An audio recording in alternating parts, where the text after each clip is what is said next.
பயந்து ஒதுங்கி விடாமல் அதில் நம்முடைய பங்களிப்பை முழுமையாக வழங்க வேண்டும் என்கிறார் மனுஷபுத்திரன் அவர்கள். நம் விடியலை வா நிகழ்ச்சியின் அடுத்த பகுதியாக வரவிருப்பது தீதும் நன்றும்.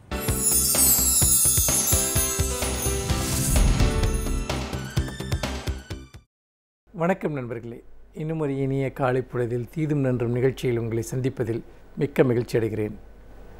இந்தியா நாளைக்கு 69வது சுதந்திர தினத்தை கொண்டாட இருக்கிறது. நேயர்கள் அனைவருக்கும் என்னுடைய நெஞ்சார்ந்த சுதந்திர தின வாழ்த்துக்களை தெரிவித்துக் கொள்கிறேன். நண்பர்களே, ஒவ்வொரு சுதந்திர தினமும் வருகிற போது அது நமக்கு ஒரு கொண்டாட்டமாகவோ நினைவுகூறலாகவோ அல்லது நம்முடைய சுதந்திர போராட்டம் பற்றிய விஷயங்களை மறுபடியும் நினைவிட்டு கொள்ளக்கூடிய ஒரு விஷயமாகவோ தொடர்ந்து இருந்து வந்திருக்கிறது. சுதந்திர இந்தியா என்பது உண்மையில் நமக்கு எதை கொடுத்திருக்கிறது, எதை நாம் இழந்திருக்கிறோம் என்பதை பற்றியெல்லாம் நாம் பல்வேறு தளங்களில் யோசிக்க வேண்டியவர்களாக இருக்கிறோம். இந்த சுதந்திரம் என்பது மகத்தான ஒன்று என்பதில் எந்த சந்தேகமும் இல்லை. ஏனென்றால் இரத்த ஆற்றில் நீந்தி இந்த சுதந்திரம் அடையப்பட்டது. அகிம்சையின் ஒரு மிகப்பெரிய ஒரு தியாகத்தின் வழியாக இந்த சுதந்திரம் அடையப்பட்டது.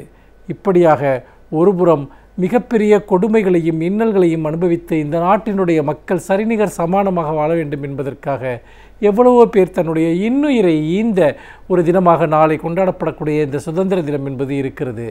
அப்படிப்பட்ட ஒரு சூழ்நிலையில் இந்த சுதந்திர தினம் பற்றிய நினைவுகள் என்பது இளைய தலைமுறையினருக்கு எந்த அளவிற்கு இருக்கிறது என்பது மிக முக்கியமான ஒரு கேள்வி. உண்மையில் நம்முடைய இளைஞர்கள் நம்முடைய சுதந்திர போராட்டத்தினுடைய வரலாற்றை அறிவார்களா, அந்த சுதந்திர போராட்டத்தினுடைய லட்சியங்களை அறிவார்களா என்பது நம் முன்னால் இருக்கக்கூடிய மிகப்பெரிய கேள்வி. ஏனென்றால் நம்முடைய சுதந்திரம் என்பது அந்நியர்களிடமிருந்து நாம் விடுதலை பெறுகிற ஒரு சுதந்திரம் மட்டுமல்ல. நிச்சயமாக நம்மை பிற நாட்டவர் அடிமைப்படுத்தி சுரண்டி நம்முடைய அடிப்படை உரிமைகளை மறுத்து நம்மை ஒரு அடிமைகளையும் கீழாக வைத்திருந்த அந்த நிலையை மாற்றுவதற்காகத்தான் இந்த தேசமே கொதித்து எழுந்தது. மிகப்பெரிய தியாகங்களையும் மிகப்பெரிய இழப்புகளையும் சந்தித்து இடைவிடாத போராட்டங்களின் வழியாக இந்திய சுதந்திரம் என்பது அடையப்பட்டது. ஆனால் இந்த 69 ஆண்டுகளில் நாம் இந்த இந்திய சுதந்திரத்தினுடைய முழுமையான பலன்களை எதிலெல்லாம் பெற்றிருக்கிறோம் என்று சொன்னால், ஒரு தளத்தில் இந்த சுதந்திரம் நமக்கு அடிப்படை உரிமைகளை உத்தரவாதப்படுத்தியிருக்கிறது. அதாவது பேச்சுரிமை, கருத்துரிமை, அதே போல் சமமாக வாழ்வதற்கான ஒரு உரிமை, வேலை செய்வதற்கான உரிமை என்று பல விஷயங்களை இந்த சுதந்திரம் நமக்கு உத்தரவாதப்படுத்தியிருக்கிறது. இன்னும் சொல்லப்போனால் அடிப்படை தனிமனித சுதந்திரம் என்பது நீதி அமைப்புகளின் வழியாகவும் சட்ட அமைப்புகளின் வழியாகவும் பாதுகாக்கப்படக்கூடிய ஒரு சூழலை இந்த சுதந்திரம் நமக்கு உருவாக்கி இருக்கிறது என்பதில் எந்த சந்தேகமும் இல்லை.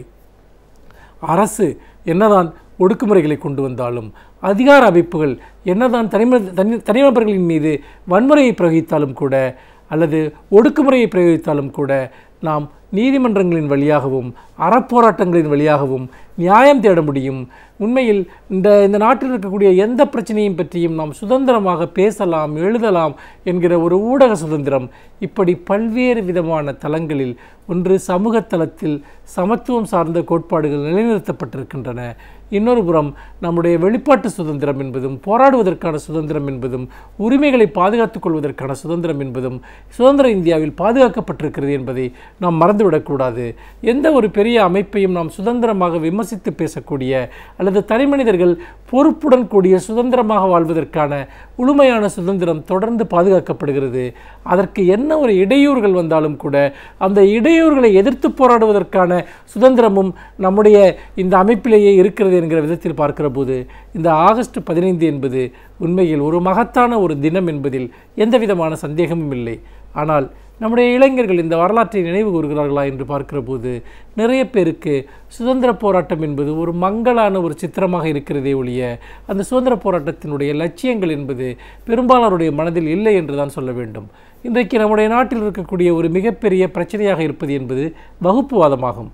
அந்த வகுப்புவாதம் தான் இன்றைக்கு இந்தியர்களை பல்வேறு தளங்களில் பிளவுபடுத்தி கொண்டிருக்கிறது, பிரிவு செய்து கொண்டிருக்கிறது. அப்படி பிளவையும் பிரிவையும் ஏற்படுத்தக்கூடிய இந்த வகுப்புவாதம் என்பது சுதந்திர யுகத்தின் போதும் சுதந்திர இந்தியாவிலும் ஒரு பெரிய அளவிற்கு ஒரு வேர்விட்டு வளர்ந்த ஒரு விஷச்செடியாக இருக்கிறது என்பதை நாம் மறந்துவிடக்கூடாது. அதனால் நம்முடைய சுதந்திரம் என்பது, நம்முடைய சுதந்திர இந்தியா என்பது எல்லா சமூக மக்களும் சமத்துவமாகவும் நல்லிணக்கமாகவும் வாழ வேண்டும் என்பதற்காக உருவான ஒரு விடுதலையை தவிர அது எந்த ஒரு தனிப்பட்ட சமூகத்தினருக்குமான விடுதலையாக அது இல்லை. அதோடு மட்டுமல்ல, இந்த சுதந்திரத்திற்காக எல்லா சமூகத்தைச் சேர்ந்த மக்களும் தன்னுடைய இன்னுயிரை கொடுத்து போராடினார்கள், அந்நியர்களை எதிர்த்து நின்றார்கள். ஆனால் அந்நியர்களை எதிர்க்கிற போது ஒற்றுமையாக இருந்த நாம் அந்நியர்கள் வெளியேறிய பிறகு நமக்கிடையே சண்டைகளையும் சச்சரவுகளையும் உருவாக்கி கொண்டு எவ்வளவு பெரிய பகையான ஒரு உணர்ச்சிகளையும் வெறுப்பையும் நாம் பரப்பிக் கொண்டிருக்கிறோம் என்பதை நினைக்கிற போது ஒரு மிகப்பெரிய ஒரு வேதனை தான் மிஞ்சுகிறது என்று சொல்லலாம். நாம் எதற்காக அப்படி ஒரு பகைவர்களாக வாழ்வதற்காகத்தான் இந்த சுதந்திரமா? அதே போல் அரசியல் ஆதாயங்களுக்காக மக்களிடம் நிலவக்கூடிய இந்த நல்லிணக்கங்களை சிதைக்கக்கூடியவர்கள் அந்நிய ஆட்சியாளர்களை விட மோசமானவர்கள், ஆபத்தானவர்கள் என்பதிலும் எந்த சந்தேகமும் இல்லை. ஏனென்று கேட்டால், இந்த மக்களுடைய ஒற்றுமையின் மீது தான் இந்த நாட்டினுடைய சுதந்திரம் பாதுகாக்கப்பட முடியும், இந்த நாட்டினுடைய வளர்ச்சி பாதுகாக்கப்பட முடியும், இந்த நாட்டினுடைய நீதி பாதுகாக்கப்பட முடியும். எப்போது நம்முடைய நாட்டில் இந்த ஒற்றுமை சீர்குலைகிறதோ, மக்களிடையே இருக்கக்கூடிய நல்லிணக்கம் சீர்குலைகிறதோ, அப்போதே இந்த நாட்டினுடைய சுதந்திரத்தின் அடிப்படைகள் தகர்க்கப்பட்டுவிடும் என்பதில் எந்தவிதமான சந்தேகமும் கிடையாது. அதே போல் இந்த மதம் சார்ந்த அல்லது சாதி சார்ந்த பிரிவினைகள் ஒரு பக்கம், அது சார்ந்த கொடுமைகளும், ஒரு சமூகம் இன்னொரு சமூகத்திற்கு இழைக்கக்கூடிய இன்னல்களும் பயங்கரவாத தாக்குதல்களும் இந்த நாட்டை சுதந்திர இந்தியாவில் இன்னும் அச்சுறுத்தக்கூடிய ஒன்றாக இருக்கிறது என்று சொன்னால், இன்னொரு புறம் நீங்கள் பொருளாதார ஏற்றத்தாழ்வுகள் ஒரு மிகப்பெரிய பிரச்சனையாக இருக்கின்றன. நம்முடைய சுதந்திரம் பற்றிய அடிப்படையான கேள்விகளை எழுப்புகின்றன. இந்த நாடு என்பது ஒரு விவசாயிகளினுடைய நாடு. விவசாயம்தான் இந்த நாட்டினுடைய ஆதாரமாக அடிப்படையாக இருந்திருக்கிறது. அப்படி இருக்கிற போது இன்றைக்கு பெரும்பாலான விவசாயிகள் தங்களுடைய விளைநிலங்களை விட்டு வெளியேறுகிற காட்சி, விவசாயம் என்பது இன்றைக்கு ஒரு மிகப்பெரிய அழிவை சந்தித்து கொண்டிருக்கக்கூடிய ஒரு காட்சி என்பது சுதந்திர இந்தியாவினுடைய முதுகெலும்பையே முறிக்கக்கூடியதாக இருக்கிறது. அதோடு மட்டுமல்லாமல் நாடு முழுக்க நிகழ்ந்து கொண்டிருக்கக்கூடிய விவசாயிகளினுடைய தற்கொலை என்பது தடுத்து நிறுத்தப்பட வேண்டும் என்கிற குரல் ஓங்கி ஒலிக்கிற போதும் அப்படிப்பட்ட குரல்களுக்கான ஒரு பதில் என்பது அரசிடமிருந்து கிடைக்கவில்லை. மாறாக மேலும் மேலும் விவசாயிகளை துன்புறுத்தக்கூடிய பல சட்டங்களும் திட்டங்களும் தொடர்ந்து தீட்டப்படுகின்றன. இது உண்மையிலேயே இந்த நாட்டில் சுதந்திரம் என்பது யாருக்காக வழங்கப்பட்டதோ, விவசாயிகளினுடைய ஒரு சுதந்திரமாகத்தான் இந்த நாட்டினுடைய சுதந்திரம் பார்க்கப்பட்டது. ஆனால் இன்று அந்த விவசாய மக்கள் தங்களுடைய நிலங்களிலிருந்தே வெளியேறுகிற ஒரு அவலக்காட்சியை பார்க்கிறோம். அதே போல் ஏராளமான ஒரு வேலையில்லா திண்டாட்டம் நாடு முழுக்க இன்றைக்கு தலைவிரித்தாடி கொண்டிருக்கிறது. படித்துவிட்டு வரக்கூடிய இளைஞர்களுக்கு போதுமான வேலைவாய்ப்புகள் இல்லை என்பது சுதந்திர இந்தியா குறித்த ஆழமான வருத்தங்களை நமக்கு ஏற்படுத்துகிறது. இப்படியாக பல்வேறு தளங்களில் பிரச்சனைகள் இருக்கிற போது அரசிடமிருந்தும் சில எதிர்மறையான விஷயங்கள் தொடர்ந்து வெளிப்படுகின்றன. ஒருபுறம் நாம் தொடர்ந்து இது சுதேசி இந்தியாவை பற்றி பேசுகிறோம், சுதேசி பொருள் உற்பத்தியை பற்றி பேசுகிறோம்.